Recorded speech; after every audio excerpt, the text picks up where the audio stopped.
What was the question? Common themes within your work.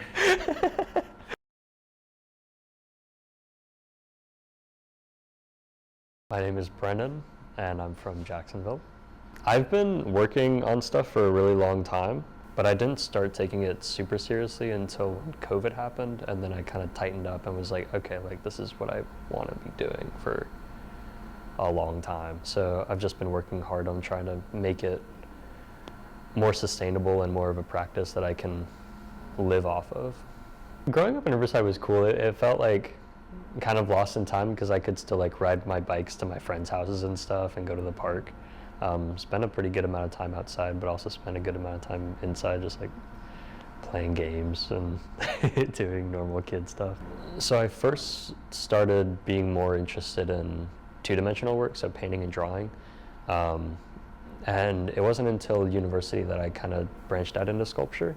And then through sculpture, I got more into like conceptual stuff or performance-based stuff.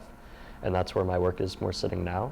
And it was an interesting journey just seeing how far I can push ideas, and that kind of led to bigger and bigger projects that engulf larger disciplines, I guess. And so that's kind of like why I use transdisciplinary as a way to describe my practice, is because it uses elements from all of these different things very much like together and under one umbrella, which is the practice that I've been working in. Yeah, so just taking found things a lot and repurposing them or recontextualizing them in a fine art setting. And that's just to broaden what people can look at and be like, oh, that's art. So a lot of it is dependent on context of like a fine art setting, so a gallery space or a museum. And it's trying to also just make fine art or like this high art conceptual based, performance based stuff that people are like, ooh, I don't know about that. It's trying to make it a little more accessible. So taking like a palette of cinder blocks, that's something that we've all seen before, instead of like, I don't know, there's some pretty crazy stuff, but it's pretty much what you see is what you get. There's not a lot of superfluous stuff. I don't really like ornamentation or anything. I like to keep it plain and simple and pretty straightforward and direct. And I feel like that speaks to a broader audience of people.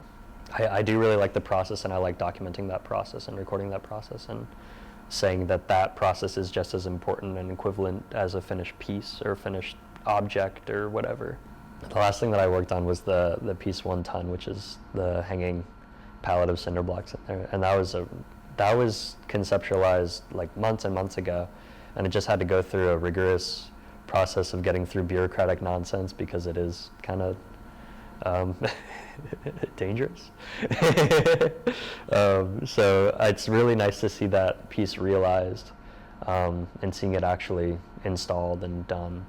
I want the exhibition to broaden their sense of what art can look like, which is like I feel like it's not that hard. And I want people to realize that it doesn't have to be hard. It's really easy. What you see is what you get. It can be simpler than what you think it can be. Or if you want it to be complicated and crazy, it can be complicated and crazy. It's whatever you want, and I try to leave it as open-ended as possible.